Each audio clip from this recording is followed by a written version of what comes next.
이 시간 함께 은혜 나눌 하나님의 말씀은 로마서 12장 1절에서 2절의 말씀입니다. 로마서 12장 1절에서 2절에 하나님의 말씀을 봉독해 드립니다. 그러므로 형제들아, 내가 하나님의 모든 자비하심으로 너희를 권하노니 너희 몸을 하나님이 기뻐하시는 거룩한 산 제물로 드리라. 이는 너희가 드릴 영적 예배니라. 너희는 이 세대를 본받지 말고 오직 마음을 새롭게 함으로 변화를 받아 하나님의 선하시고 기뻐하시고 온전하신 뜻이 무엇인지 분별하도록 하라. 아멘.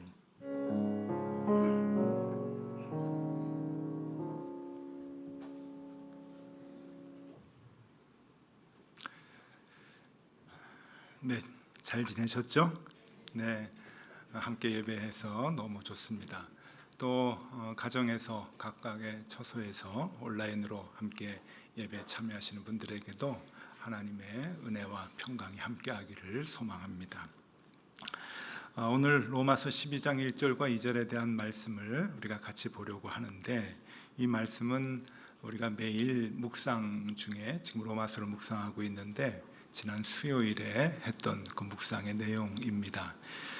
이 말씀이 우리의 신앙생활에서 너무 중요하다고 생각이 되어서 조금 더 깊이 오늘 전 교우들하고 같이 나눠보기 위해서 이 본문을 선택을 했습니다.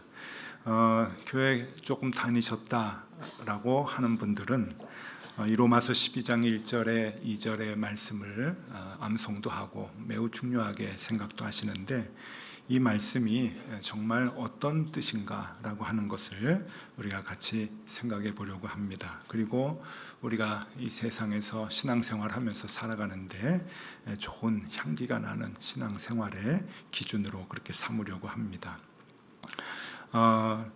우리가 이 로마서 12장 1절과 2절의 말씀을 보면 우리 몸을 산 제사로 드리라 라고 하는 그 말씀에 많은 초점을 두고 신앙생활을 합니다.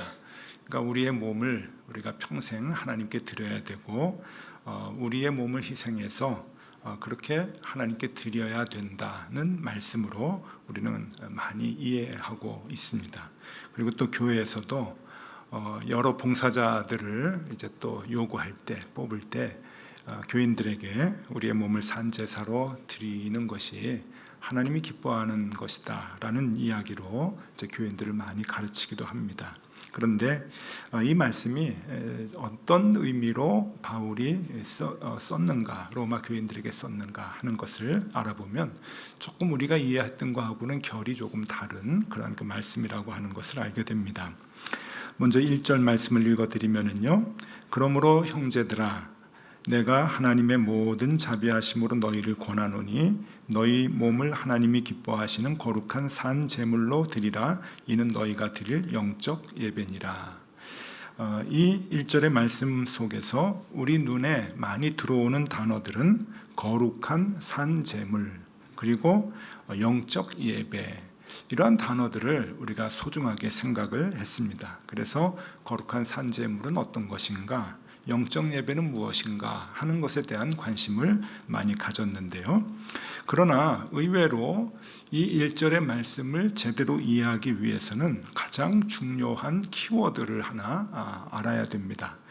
이 1절에서 가장 중요하다고 생각되는 단어는 바로 너희 몸을 이라고 하는 단어입니다. 몸이라고 하는 단어예요. 왜 너희 몸을 이라고 하는 단어가 중요한가, 그것을 알아야 이 1절의 내용들이 풀리는가 하는 것을 지금부터 좀 설명을 해드리려고 합니다. 늘 얘기해서 아시겠지만 제가 오래전에 일본에서 한 10년간 목회를 했습니다. 시행착오를 많이 겪으면서 목회를 했던 것 같습니다. 저도 힘들었지만 저 때문에 교인들도 되게 많이 힘들었었죠. 그때는 나이가 젊어서 미숙하기도 했지만 더 큰 문제 중에 하나는 젊은 목사가 한국에서 가서 목회를 하는데 제일교포들이 많이 계시는 교회에 그 제일교포들의 마음을 읽어내지를 못했습니다. 그러니까 제일교포들은 제가 그냥 한국 사람이라고 생각을 했는데 한국 사람이 아니고 일본 사람에 가까웠습니다. 그 생각하는 것이나 그리고 기질이 일본 사람인데 그걸 잘 모르니 많은 어려움들이 서로에게 있었죠. 예를 들면 당회를 하는데 장로님들이 대체적으로 제일교포 2세이시고 3세도 계셨습니다. 그리고 교회에 이제 교회학교 나오는 아이들은 5세까지도 있었으니까 굉장히 오래전부터 일본에 가서 이제 살게 되신 분들이죠. 미국에서 목회하시는 한국 목사님들에게 여쭤보면 비슷한 어려움을 호소하십니다. 대개 한국에서 유학을 가시거나 아니면 미국에 있는 한인교회 청빙이 돼서 한국에서 가셔가지고 목회하시는 분들은 이민 1세대는 목회가 가능하지만 2세 목회는 거진 불가능하다고 얘기를 합니다. 그건 단지 언어 때문만은 아니고 2세들의 생각과 기질이 미국 사람에 더 가까우니까 거기에서 오는 문화 차이, 생각 차이들이 많이 이제 목회를 하는데 어려움을 주는 것이겠죠. 여러분, 지금 로마 교회에 사도 바울이 편지를 쓰고 있는데 이 로마 교회의 구성원들은 대부분이 유대인들이지만 이 유대인들은 로마에서 태어나서 로마에서 생활을 했던 사람들입니다. 조금 더 정확하게 말씀을 드리면 로마의 유대인들은 그러니까 기원전 63년도에 강제 이주를 한 사람들입니다. 기원전 63년도니까 굉장히 이제 오래 전이죠. 그때 폼페이우스 장군에 의해서 그 시기에 예루살렘과 유대 땅이 함락이 됩니다. 그래서 이 로마의 폼페이우스 장군이 이스라엘 사람들, 유대인들을 12,000명을 학살을 합니다. 아주 잔인하게 죽이고 4만 명의 유대인들을 로마로 포로로 끌고 갑니다. 그래서 그 4만 명이 로마에 정착을 하면서 노예 생활을 하고 종노릇을 이제 하다가 지금 사도 바울이 로마 교회에 편지를 쓰는 시점과 그 로마에 살고 있는 유대인들이 처음으로 이제 끌려가 가지고 살던 그 기간을 보면 120년 정도가 됩니다. 120년. 그러면 120년 동안에 한 세대가 30년씩 거쳐갔다 그러면은 4세가 나오게 된 거고요. 옛날에는 결혼을 일찍 해서 아이를 일찍 낳았다. 그래서 20년 주기로 한 세대가 지난다 그러면은 6세 아이가 나오게 되는 겁니다. 그러니까 로마 교회에 있는 교인들이 유대인들이 대부분인데 그 유대인들은 이미 로마에서 살고 있는 4세 혹은 6세가 된다고 하는 거예요. 그러면 그들이 유대인일까 헬라인일까? 그러니까 헬라 사상에 이제 있는 사람이죠. 로마 시대였으니까. 그러면 정체성은 자기네가 유대인이라 그래서 유대 절기를 많이 맞춰서 명절을 새겼지만 생각과 사고와 기질 자체는 헬라 문화에 젖어 있었던 사람이라고 봐야 합니다. 자, 이렇게 헬라의 문화, 헬라의 가치관에 있었던 유대인들, 뭐가 다를까? 헬라 사상에 가장 두드러진 것이 하나 있다고 한다면, 뭐 여러 가지가 있겠지만 하나가 있다고 한다면은 가장 중요한 것은 영과 육을 분리하는 사상입니다. 그래서 이 헬라의 생각은 영은 귀하고 성결한 것이라고 생각을 하는 반면에 육은 천하고 그리고 악한 것이라고 생각을 했습니다.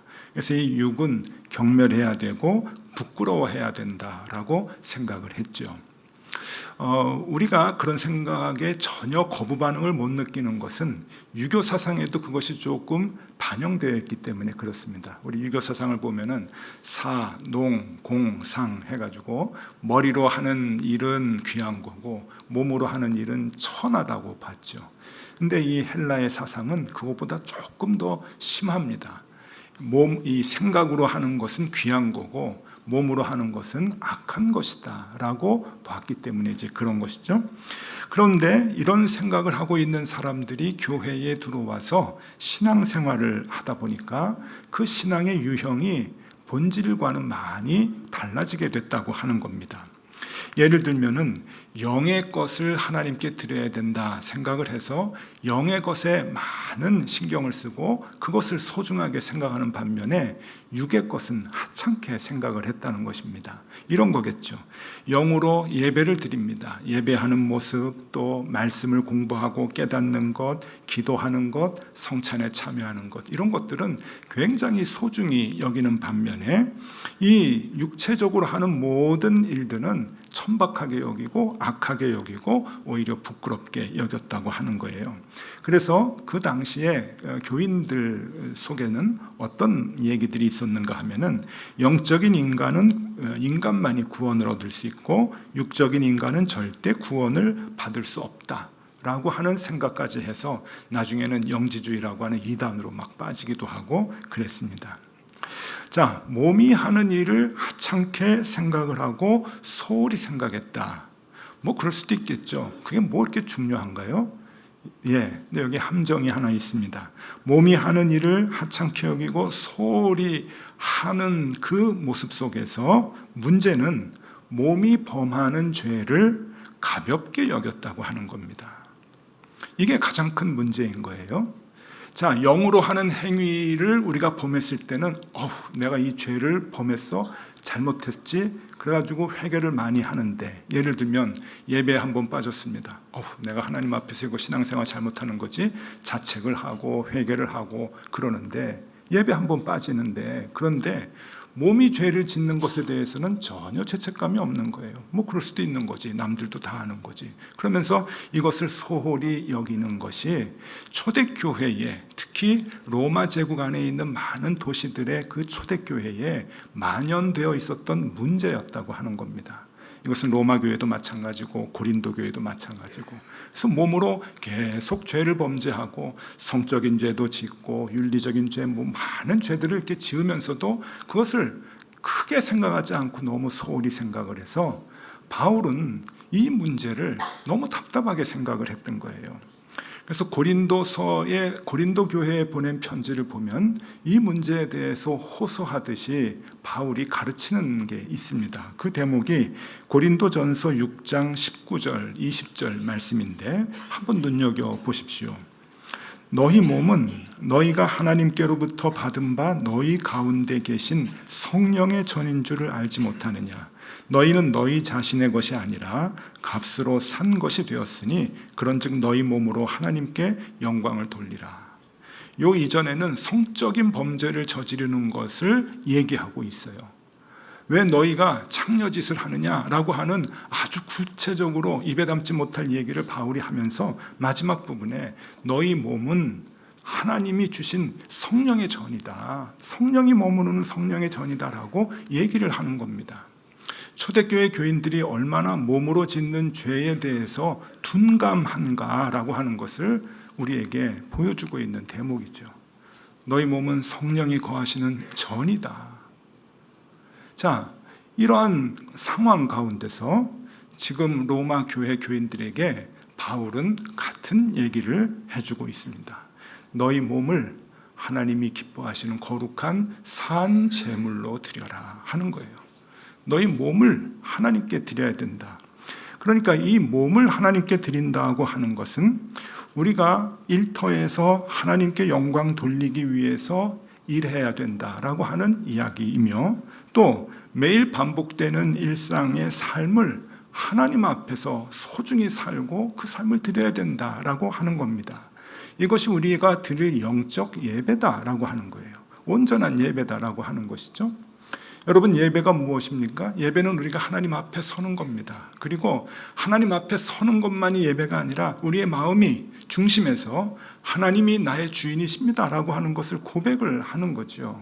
그리고 하나님께 찬양과 영광을 돌리는 게 예배의 요소들인데, 우리의 몸으로 일상생활을 할 때 그 마음가짐을 가져야 된다는 겁니다. 하나님 앞에 서 있는 마음을 우리의 직장에서, 우리의 일터에서 가져야 된다는 것이고, 내가 일을 할 때 그 일을 소홀히 대충대충 하는 것이 아니라 하나님이 나의 주인이십니다라고 하는 그 신앙의 고백을 하면서 우리의 몸이 일을 해야 된다고 하는 거예요. 우리의 발이 어디를 가야 되느냐? 하나님이 내 발의 주인이십니다라고 하면서 그 고백을 하면서 우리가 걸어가야 되고 우리가 가는 곳을 가야 된다고 하는 것이죠. 그것이 하나님 앞에서 드리는 몸의 예배다라고 하는 것을 얘기해 주고 있습니다. 다 일이 있으시죠? 예, 우리는 다 하나님께 부여받은 일이 있습니다. 난 가정주부입니다. 가정의 일터죠. 예, 그래서 우리는 다 일을 하는데 어떻게 할 것입니까? 하는 것을 사도 바울은 우리에게 얘기해 주고 있는 거예요. 몸이 하는 일을 하나님 앞에서 예배로 감당해야 된다. 그것을 기독교가 이제 시작이 되면서 이 주제는 계속적으로 우리에게 이제 관심이 되어 왔습니다. 어떻게 우리가 몸으로 예배를 드릴 것인가? 제가 이제 여러 가지 좀 찾아봤는데 가장 여러분들에게 쉽게 여러분들이 실천할 수 있는 이제 방법을 하나 소개해 드리면은요, 이 책을 보시면 될 겁니다. 예수님이라면 어떻게 하실까라고 하는 이제 책이에요. 이게 1980년대 후반에 한국에 번역이 돼서 나와서 그때는 굉장히 많이 이제 사다가 읽고 이제 그러셨는데 지금도 조금 많이 보고 저기에 대해서 관심을 가지면 좋으신데 이젠 유행이 들어간 이제 쑥 이제 없어졌어요. 근데 여러분 저 책은 1896년도에 나온 기독교 고전 중의 고전입니다. 그러니까 벌써 130년 전에 나온 책이에요. 1896년에 찰스 쉘던이라고 하는 미국의 목사님이 쓰신 글인데 이게 너무 사람들에게 이제 호응이 좋아가지고 이게 나오자마자 이제 5천만 부가 팔리게 됩니다. 옛날엔 아마존도 없고 그런데 이게 엄청나게 이제 팔린 거예요. 그래서 아이들 그 버전도 있고 청소년 버전도 있고 우리나라에도 어른 버전, 애들 버전 다 번역이 돼가지고 이렇게 많이 이제 교인들이 사다가 읽었던 이제 그 책인데요. 이 책이 어떻게 쓰여진 건가 하면은 이 목사님이 실직자 코스프레를 합니다. 그러니까 인쇄공으로 있다가 노동자로 있다가 직장을 잃어버린 사람 행세를 하면서 길거리를 돌아다닌 거예요. 누가 좀 도와줄 수 있는가 하는 거를 이제 보면서 이제 사람들의 반응을 이제 체크를 했는데 자기가 아는 기독교인들, 특별히 기독교 지도자 사람들의 무관심과 차별이 너무 심해서 엄청난 큰 충격을 받게 됩니다. 아니 기독교인이 사랑을 해야 하는데 이 정도밖에 안 되나? 그러면서 직업을 들어가 보니까 많은 거짓과 불성실들이 그 안에 있는 거예요. 그래서 여기에 보면은 신문 발행인, 대학 총장, 철도공장 감독관, 목회자, 성악가, 부유한 자선 사업가, 그 당시 미국 사회에서 굉장히 그 수준이 높았던 부자인 그 사람들, 또 그 지식인들이 어떻게 생활을 하는 데 있어서 자기의 직업에 있어서 유혹을 받는지, 그것을 어떻게 이겨내는지, 또 어떻게 그 유혹에 빠지는지 하는 것에 대한 이야기를 여기서 이제 해주고 있습니다. 여러분은 어떻게 사시겠습니까? 식품을 만드는 제조업을 하신다고 하면은 여러분 그 재료 중에 조금만 빼면은, 비율을 조금만 빼면은 돈이 좀 남습니다. 그 유혹을 어떻게 하시겠습니까? 식당을 하십니까? 재료 조금 바꾸면 돈이 많이 남습니다. 어떻게 하시겠습니까? 그 얘기를 여기서 해주는 거죠. 2000년 전에 그 얘기를 하는 겁니다. 높은 뜻 숭의교회 시작을 할 때 교인들이 많이 도전받고 감동됐던 이야기가 하나 있습니다. 경상북도 김천에서 매주 고속도로로 차를 몰고 와서 예배를 드렸던 집사님 부부가 계셨습니다. 김천에서 서울 남산까지 매주 오셨어요. 한 주도 안 빠지고. 그분은 뭐 하시는 분인가 하면은 설렁탕 집을 하셨습니다. 제 교구여가지고 제가 자주 갔습니다. 김천 설렁탕. 그런데 그분이 얘기를 해주셔요. 가니까 기계 가마솥인데 기계 가마솥도 꽤 크더라고요. 거기에 12시간씩 이제 그 뼈를 구워가지고 고기하고 뼈를 같이 넣어서 구워서 이제 대접을 하는데, 자기는 정말 예수님께 하듯이 성실하게 최선을 다해서 그걸 구워서 한 그릇씩 이제 손님들에게 드리는데, 어느 날 고기를 대주시는 사장님이 고기를 잘못 가져오신 거예요. 그러니까 자기가 늘 받아야 되는 그 고기가 있는데 그 고기가 없었든지 조금 질이 안 좋은 고기를 가지고 오셨어요. 그래서 이상하다, 그냥 한번 이렇게 괜찮겠거냐 해서 한번 우려봤는데 역시 색깔이 안 나오더랍니다. 그래서 도저히 이것을 손님들에게 낼 수가 없어가지고 그 큰 가마솥에 있는 고기 국물 12시간 구운 거를 다 쏟아서 버렸어요. 근데 이제 버린 게 중요한 게 아니고, 그 고기를 대주시는 분이 이런 얘기를 했다 그래요. 아유, 그거 커피 프림 조금 푸시면 색깔 나오는데 그렇게 하시지, 너무 아깝지 않습니까? 그 얘기를 하더라는 거예요. 자기는 장사 그렇게 못하겠다고, 한 그릇을 팔아도 그냥 고기 뼈에서 우러나오는 그걸 가지고 팔겠다고. 같은 업종에 계시는 그 고기 대주시는 사장님이 웃으면서 무시하면서 깔보면서, 아이고 프림 좀 풀면 되는 거 가지고 뭘 그렇게 까탈스럽게 그러냐고, 난 그렇게 못하겠다고. 여러분, 높은 뜻 교회 시작을 할 때 여러분들의 선배의 마음가짐이었습니다. 언제 한번 건설업에 종사하시는 중년의 남자 집사님이 제 방에 오셨습니다. 들어오자마자 하염없이 우셨습니다. 직장을 그만둬야 될까 봐요. 왜요? 너무 비리가 심합니다. 그리고 저에게 윗선에서 자꾸 비리를 하라고 그렇게 강요가 내려오는데, 목사님 어떻게 하면 좋겠습니까? 제가 어떻게 하라 그래요? 사표 던지라 그래요? 저보다 나이가 많으신 집사님이신데 그때는. 그래서 그냥 기도해드리고 얘기만 다 들었습니다.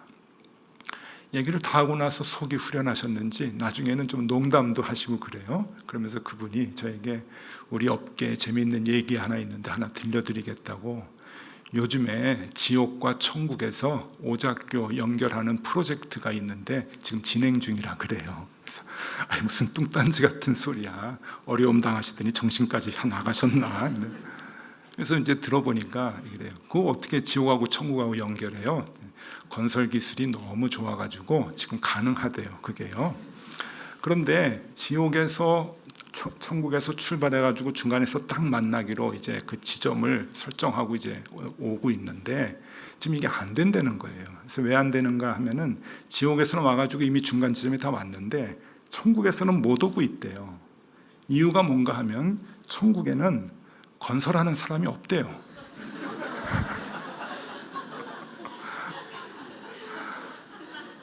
건축 전문가가 없다는 거예요. 이게 우리 업계 조크입니다, 그러는 거예요. 목사님 너무 힘듭니다. 저는 그걸 다 이해합니다. 혹시 건축이나 건설업에 계시는 분들에게 이거 조크로 들으셔야 됩니다. 저 또 항의하시면 이제 안 돼요. 막 도장 막 만들라 그러죠. 철근 좀 빼라 그러죠. 자갈 좀 빼라 그러죠. 그럼 돈이 남으니까. 여러분, 몇 해 전에 아파트 건설하는데 시멘트 아까워서 그랬는지 일본에서 버린 쓰레기 폐기물 갖다가 섞어가지고 아파트 지었다고 그 신문에 나오지 않았습니까? 그걸 왜 그렇게 할까요? 싼 쓰레기 가지고 왜 콘크리트하고 섞을까요? 그러면 돈이 남으니까 그래요. 이익이 많으니까. 여러분, 이게 큰 기업에서만 그렇습니까? 개인 가게를 할 때는 이런 유혹이 없습니까? 몸으로 드리는 예배는 이런 걸 얘기하는 거예요. 어떻게 할 거냐? 하나님 앞에서 하는 건데, 우리의 몸으로 하는 모든 것이 예배인데 그 예배를 소홀히 하면 안 되는 거예요. 우리 한국교회 교인들이 너무 소홀히 하죠.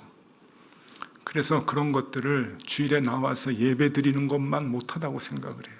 예배 한번 빠지면은, 자식들이 예배 한번 빠지면 왜 빠지냐 막 야단을 치고 그러면서 자기는 버젓이 그냥 남들이 다 하니까 범죄하고 악하게 사회생활을 하는 거죠.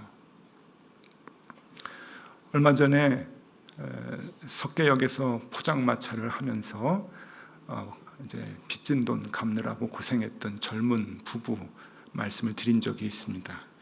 하나는 배 안에 있고 큰 애는 없고 그래가지고 고생한다 그랬더니 이게 배부르고 등 따신 일이라고 그래가지고 저를 울렸던 이제 그러한 친구들입니다. 제가 주례했던 친구들인데 그 친구들이 석계역 앞에서 포장마차를 하기 전 이야기입니다. 남편이 오더니 목사님 예배 드려주세요. 그래서 무슨 예배? 개업 예배 드린 지 뭐 1년도 안 됐는데 무슨 예배냐? 그랬더니 폐업 예배요. 폐업 예배. 처음이자 마지막으로 폐업 예배 드렸습니다. 너무 이상해서 야 무슨 폐업 예배가 다 있냐? 그랬더니 저를 오히려 이상하게 봐요. 그 친구가. 목사님 개업 예배가 있으면 폐업 예배도 있어야죠. 폐업 예배 드리러 갔더니 준비를 다 했어요. 여러분 개업 예배 가면은 준비 많이 합니다. 온 화분들 다 정리해 놓고 그리고 떡도 좀 마련을 해 놓고 예배 드리면 나눌 다과도 해 놓고 목사님 앉을 의자도 반듯하게 해 놓고 이렇게 준비하잖아요. 이 친구도 준비를 했는데 폐업 예배 준비가 뭔지 아세요? 빚진 사람들한테 언제 돈 갚겠다고 하는 거 그거 증서를 다 마련을 했어요. 전화도 하고 증서도 써서 주고 목사님 저 힘든데 이거 지킬 수 있게 기도해 주세요. 이게 폐업 예배예요. 나는 힘들지만 이거 다 갚을 수 있게 여기다 쓴 날짜 안에 다 갚을 수 있게 목사님 기도해 주세요.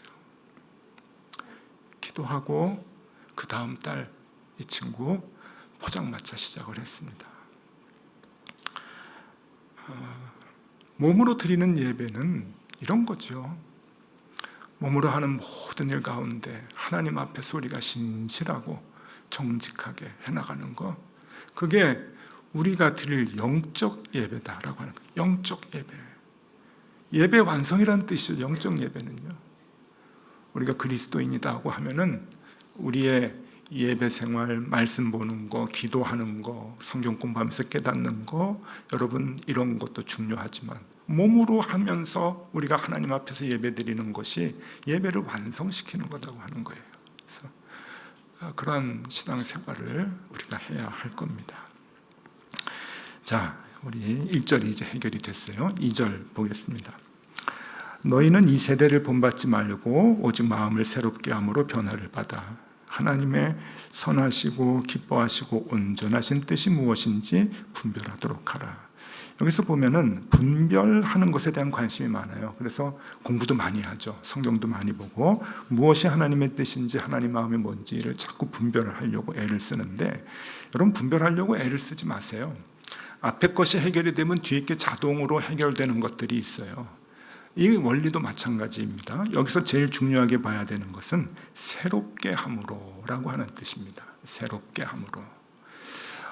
헬라어에서는 새롭다라고 하는 이 새가 두 개의 단어로 일상생활에서 쓰여집니다. 좀 설명해 드리면요. 네오스라고 하는 단어가 있고 카이노스라고 하는 단어가 있어요. 이것이 이제 같이 쓰여지는데 네오스라고 하는 것은 시간의 개념입니다. 어제는 없었어요. 그런데 오늘 생겨났어요. 공장에서 만들었죠. 신상입니다. 신상은 어제 없었잖아요. 작년에 없었던 건데 새로 생겨났고 끝까지 가는 거예요. 변하지 않고. 그런데 카이노스라고 하는 것은 성질의 개념이어서 어제도 있었고 그제도 있었는데 뭔가 충격에 의해서 아니면 화학적 반응에 의해서 뭔가 이 성질이 바뀌어진 거예요. 기질이 바뀌어지고 그래서 이게 계속 변화되는 거 이것을 카이노스라고 말합니다. 여기에서 너희는 이 세대를 본받지 말고 오직 마음을 새롭게 함으로 변화를 받으라. 새롭게 한다라고 하는 단어는 네오스가 아니고 카이노스입니다. 카이노스. 네오스는 이제 나중에 영어로 new가 되잖아요. new. 그러니까 그렇게 새로운 게 아니라 계속 변화되는 것을 얘기하는 거예요. 그러니까 이 변화는 다시 회귀될 수 있어요. 우리 몸을 지금 얘기하는 건데 우리 몸이 예수 그리스도의 복음으로 인해서 지금 옛날에는 죄성에 가득했었는데 이제는 새로워졌다는 거예요. 근데 그것으로 끝까지 가는 게 아닙니다. 이게 네오스가 아닌 거예요. 이게 또 다시 변해서 다시 갈 수도 있고 또 새롭게 발전될 수도 있는 그 카이노스로 우리는 우리의 몸이 그렇게 이제 새로워졌다고 이제 하는 건데, 여러분 문제를 하나 좀 드리면은요, 마태복음 9장 17절에 새술은 세부대에 넣어야 된다 그런 말 있잖아요. 우리는 똑같은 단어예요. 새술은 세부대. 근데 여기에서 앞에 세는 네오스고 뒤에 세는 카이노스예요. 헬라어 본문을 보면은 이게 다른 단어로 이제 나오거든요. 새술은 세부대. 왜 그래요? 이 부대를 이제 우리로 보기 때문에 그런 거예요. 우리 몸으로 보기 때문에. 그러니까 우리는 자꾸 변화되지 않으면 안 되는 그러한 본성을 갖고 있습니다. 그러니까 우리가 하나님 앞에서 무엇을 분별해야 되느냐, 이거를 찾기 위해서 노력하는 것이 아니라 우리가 변화된, 예수 그리스도의 복음으로 인해서 변화된 그 모습을 잃어버리지 않으려고 계속 새로워지기 위해서 애를 쓰면, 여러분 하나님의 뜻이 무엇인지 분별은 자동으로 되는 거죠. 자동으로. 공부하지 않아도 자동으로 됩니다. 그 얘기를 하는 거예요. 그래서 우리가 새롭게 돼야 된다. 그리고 새로움을 유지하기 위해서 계속 노력을 해야 된다. 제가 20년 전에 이 교회 등록했거든요. 그때 예수님 믿고 변화됐어요. 그래서 지금 등록된 지 한 20년 됐고요.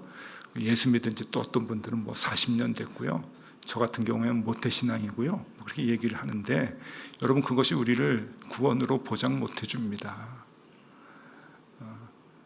지금 예수 믿고 눈물 콧물 흘리면서 교회 문을 두드린 새신자보다 우리가 못할 수가 있어요. 그래서 먼저 된 자가 나중되고 나중된 자가 먼저 된다는 얘기가 그 얘기 아닙니까? 우리가 날마다 새로워지지 않으면 우리의 믿음은 퇴보되는 거죠. 다시 회귀될 수도 있고요. 그러니 새로움을 유지하기 위해서 우리가 애를 쓰는 그 노력이 우리에게 필요하다. 그것을 할 때 우리는 하나님의 뜻이 무엇인지 자동으로 분별하게 된다고 하는 얘기를 해주고 있는 겁니다. 지난 한 주간에 제가 정독을 했던 책 소개를 좀 해드립니다. 존 스토트라고 하는 영국 성공회 사제인데, 이분은 이제 개신교, 성공회가 개신교니까 개신교의 많은 교회와 또 목회자들, 지도자들에게 존경받는 분이십니다. 이분이 제자도라고 하는 책을 썼는데 2010년도에 한국말로 이제 번역이 됐어요. 2009년도 뭐 그 어간에 이제 쓰신 것 같은데, 보시면 아시겠지만 돌아가시기 한두 해 전에 마지막으로 쓴 유언 같은 책입니다. 이분이 평생 책을 많이 쓰셔서 많은 분들에게 도전도 주고 많은 감동도 주고 그랬는데, 마지막 한 권을 쓸 때는 모든 것을 다 이제 엑기스를 집어넣어서 정말 전하고 싶은 말씀을 이제 쓰셨겠죠. 교회가 뭡니까? 교회에 대해서, 오늘날의 교회에 대해서 좀 얘기해 주세요 했더니 이분이 이런 얘기를 합니다. 깊이 없는 성장이다. 깊이 없는 성장이다. 오늘 교회가 많이 생겨나고 기독교 교인이라고 하는 분들이 많이 있지만 깊이가 없는 성장을 한 것 같다라고 하는 짧은 평을 해 주셨습니다. 자, 깊이가 없는 성장이 무엇인가라고 하는 것을 저 책에서 이제 쭉 설명을 하는 거예요. 그러니까 제자들이 어떻게 살아가야 되느냐 하는 게 설명을 하는데, 그 이야기 중에서 이분이 이런 얘기를 합니다.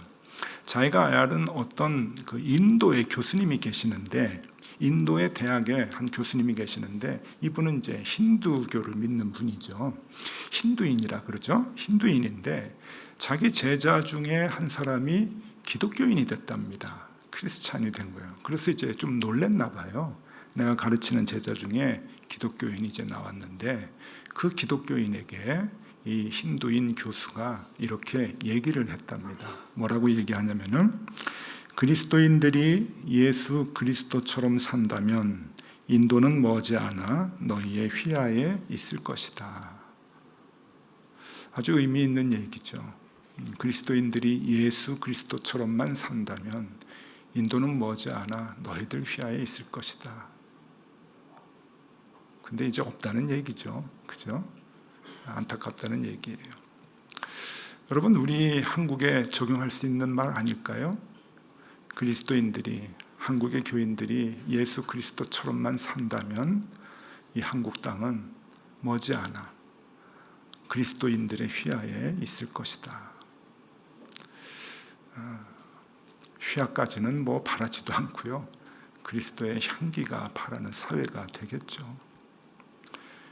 우리에게 제일 부족했던 부분들입니다. 아니, 한국교회에 제일 모자랐던 부분, 오늘 바울이 우리에게 제시해 줍니다. 여러분, 우리가 힘써야 할 것, 몸으로 드리는 예배입니다. 몸으로 드리는 예배 꼭 기억하십시오. 몸으로 드리는 예배가 완성이 돼야 영적 예배가 드려지는 것이다. 그것을 위해서 사도 바울이 지금 이 편지를 쓰고 있는 것이다 하는 것 마음에 새기시고요. 우리가 이렇게 몸으로 드리는 예배 잘 감당해서 그리스도의 향기 되는 그러한 교우들 다 되실 수 있기를 바랍니다. 기도하겠습니다. 주님, 하루의 모든 시간, 또 한 주간의 모든 날들, 우리 일생의 모든 순간 우리가 다 주 앞에 서 있습니다. 우리가 이 몸으로 예배하게 하여 주시옵소서. 손이 하는 모든 일과 발이 향하는 모든 곳에서 예수 그리스도 생각하게 하시고 주님이 기뻐하시는 삶을 살게 하여 주시옵소서. 예수 그리스도 이름으로 기도하옵나이다. 아멘.